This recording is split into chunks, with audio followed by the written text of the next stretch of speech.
You're listening to the Yes, I'm Still Sober podcast with John Rabin.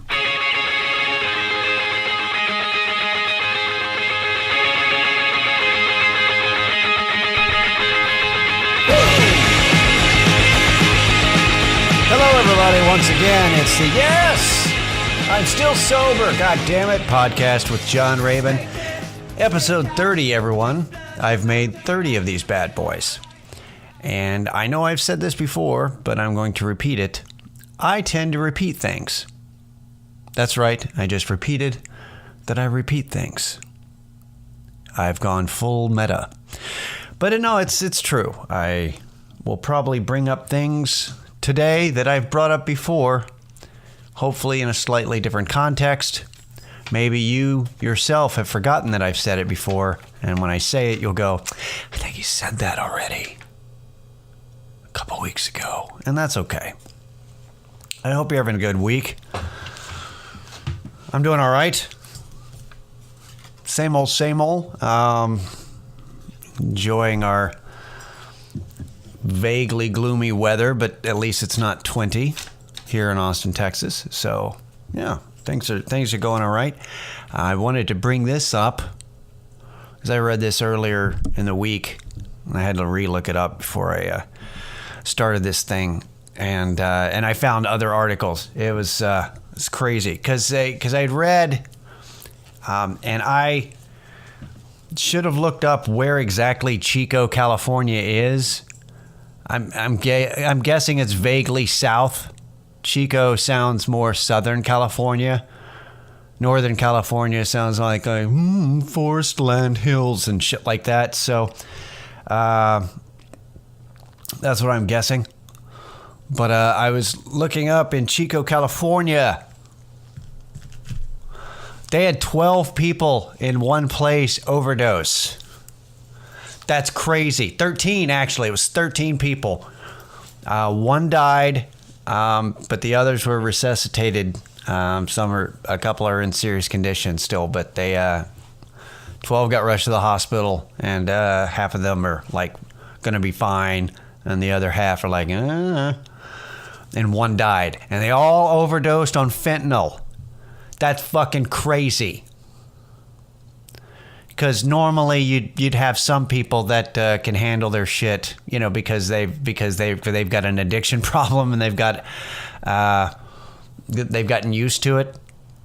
They've got a tolerance for it. So, and then people who don't, those are the ones who kind of struggle. But all 13, that just tells you how fucked up fentanyl is. And once again, I can't repeat this enough.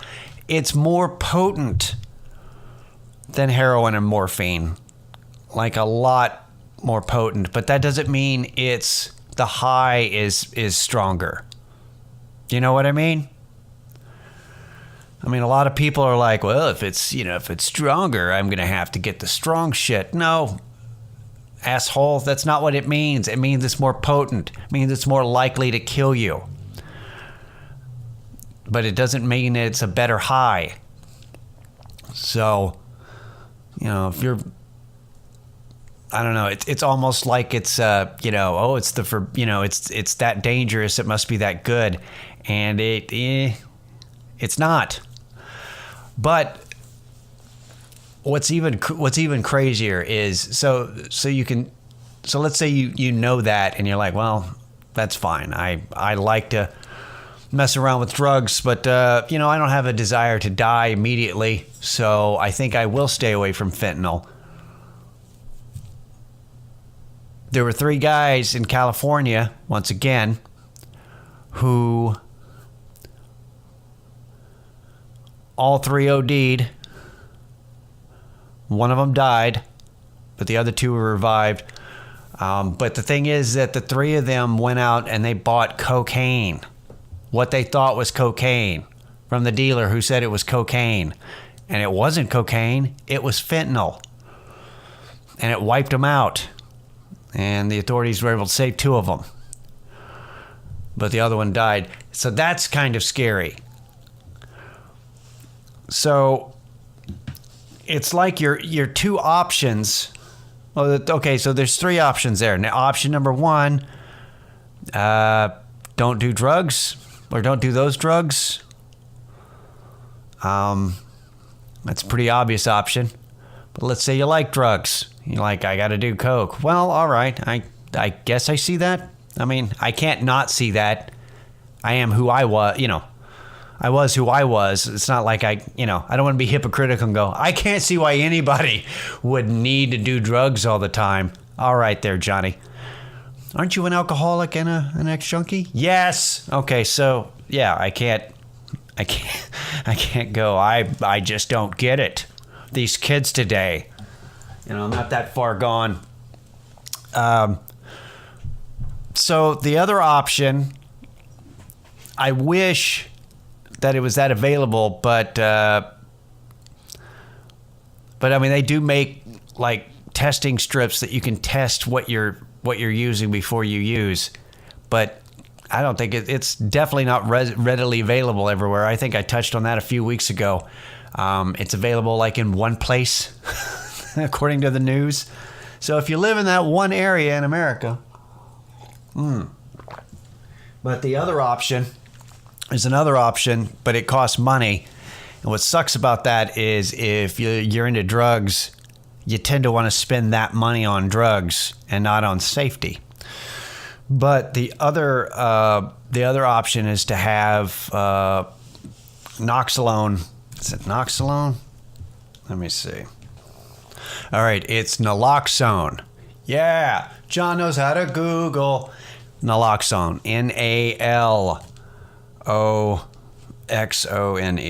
But that's the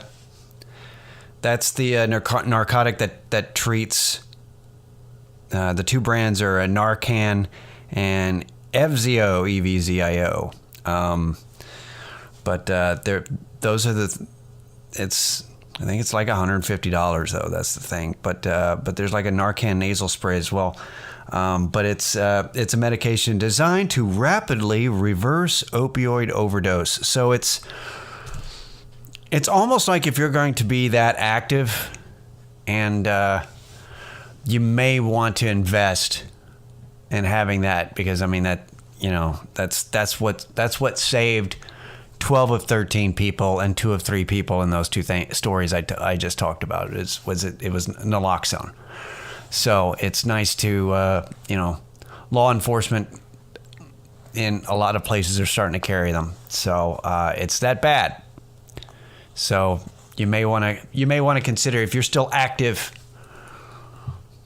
you may want to consider that. Now, I know some of you may be going, no, you know what? I trust my dealer. Don't fucking trust dealers. We're not talking about weed dealers here either. We're talking about dealers.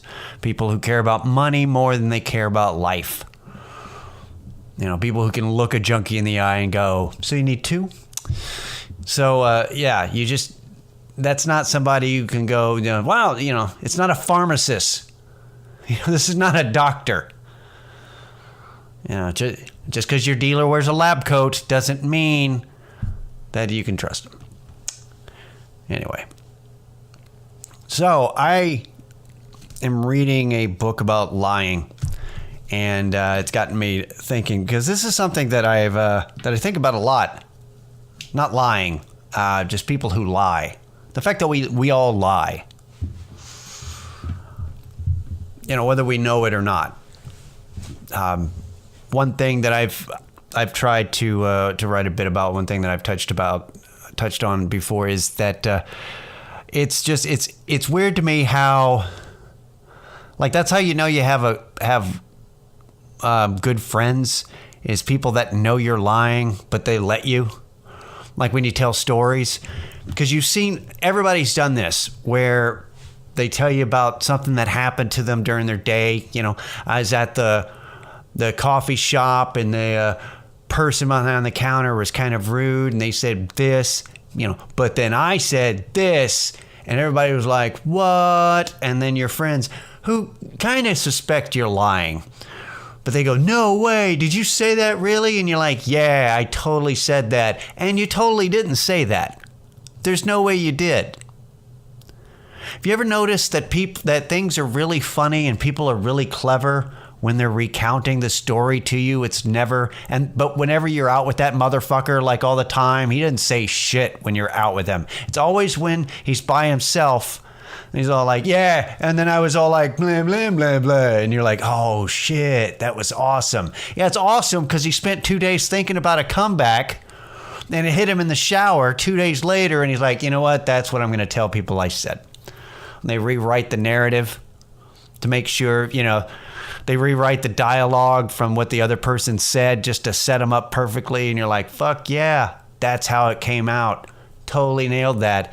It's not that way. That didn't happen.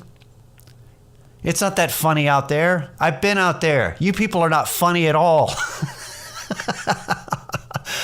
There's a whole lot of unfunny out in the real world. The other thing about it is that I have been funny out there. I've been clever out in the real world because I've been doing comedy for 20 years. And I've spent a lot of time being quick on my feet and just, doing that and getting better at that. I'm pretty goddamn fast and hilarious and clever. Not always hilarious, but clever at least. And the thing is that if you're out there and you come back with something kind of funny, people don't go, oh shit, that's hilarious, and laugh. They kind of get uncomfortable. They're like, because you're rocking the boat, or you're perceived to be kind of an asshole. And I'm like, I'm the asshole? That was hilarious, you guys. What is wrong with you people? That's some funny shit. Now, they don't like it. Don't rock the boat. Anyway, getting off track. But yeah, but we do that. We rewrite stories and because but that's how stories are made. That's what fiction is. Fiction is lies. That's where all good stories come from. Lying. We like to fib a little bit, for entertainment value, and that's that's fine. But that's something that we do a lot. But I don't know. Lying can be a lot of times we think that lying's good because it's sparing somebody feelings.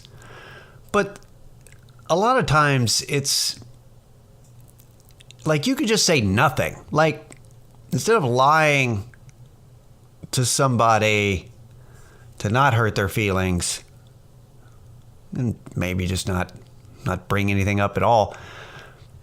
I don't know. It's you're walking a fine line there. I think the thing about it is that it's just especially nowadays, the realm of fake news, and where at least in the past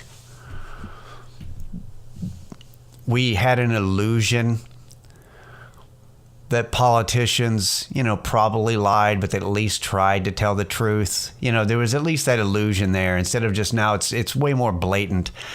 And I think the thing about that is that we're getting so used to it that it doesn't, that we're forgetting what integrity is. And that's the thing about lying to me. That it's just, there's an integrity with being truthful that even if it's hard to hear sometimes, I like to be as truthful and honest as possible.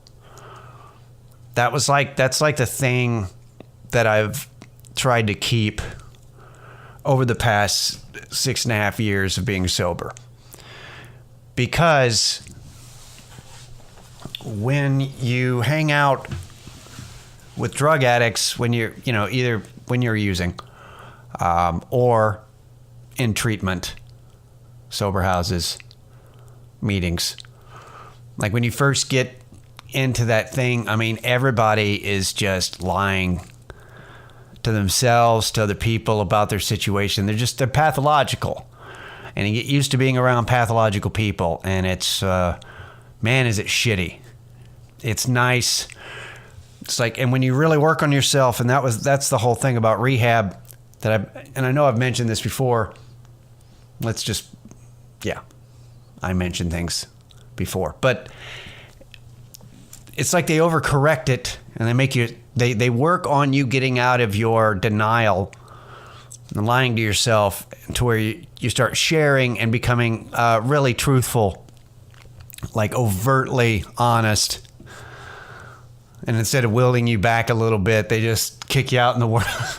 They're like, well, that's been 90 days. Good luck. But and then you get out there and you're still overtly honest in a world where everybody is just is not. Everyone's nice and, you know, living a lie and being and you tend to stand out a little bit, and you tend to be kind of abrasive.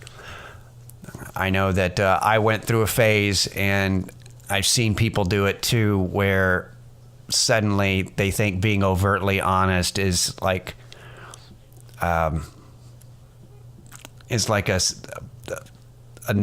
positive attribute, so they do it almost to the point of being an asshole. They're like, no, I just say what I mean. No, you're just being a dick now. You're doing this for your own ego, and you gotta wheel it back to at least be a functional member of society and not be a huge a-hole. But I don't know. There's something about people, pathological people, and it's weird because I've been around so many of those people that now that I'm out in the real world, amongst and I use heavy air quotes on this, normal people, civilians, it's interesting to when I come across somebody that does the same kind of their speech patterns and the way like their mannerisms and how they talk and how they like get inflections and stuff, like it immediately go, holy shit, they're pathological. Like I pick up on it really quickly now sometimes when I meet somebody, or when I eavesdrop on somebody talking, and I'm picking up and I'm going, wow, that's a whole lot of lies that person's telling. And of course my immediate reaction is to go, they must be an addict of some kind, which is kind of presumptuous of me. I don't know. But there's definitely that similar, they've gotten to that point because of something that's similar to being a drug addict, an alcoholic.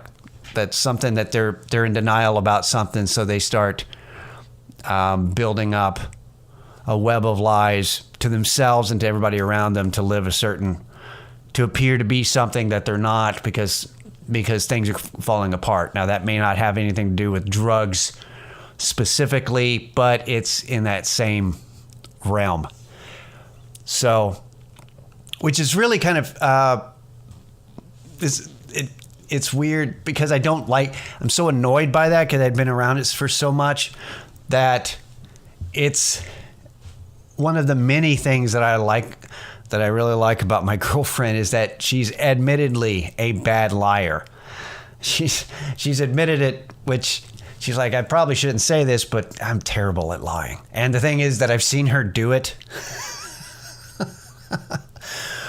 Like when she's like trying to be nice about something, but I'm like, oh, that's a bad lie. And I find that so appealing. I love that. It's nice to be around somebody who's not good at lying. So they're like, well, I'm not going to do this often. I guess I'm just going to tell the truth because I can't pull this shit off. But yeah, and I don't like it anymore. I don't like lying anymore. I like being honest because like once you get over that, you don't care what people think. Then you can be a little abrasive and just be like, which is why I'm always that's why people catch me with scowls on my face, because I can't play poker. Like I can't hide how I'm feeling in my face, because I don't, and it's not that I can't, it's that I don't feel like putting forth the effort to mask my feelings in my face. I don't like, fine, how are you? It's irritating. I don't feel like doing it. And maybe one day I'll get back to doing that, but I don't, I don't like it. I don't know. It's the other thing about it is, man, when you lie, it's really hard to keep track of what you lied about. Just the idea that, okay, what did I say? I said this. All right, so I got to keep that up forever with that person. So then you just have to avoid that person because you don't want to be caught in a lie. Yeah. It's exhausting. It's so much easier to tell the truth. It's easy. That's the easiest thing to remember. Now, I don't know. It's about ethics, man. I don't know. People want to be deceptive for, to gain an advantage, to make money, and it's just. There's just something corrupt about it. I'd rather be honest. And now this brings up a conundrum, which is, well, if you want to be honest, would you be honest when speaking to the police? Now, how do you be truthful, but then also snitches get stitches? Like, how do you not rat, but also this very simple answer to that: you shouldn't be talking to the cops without a lawyer.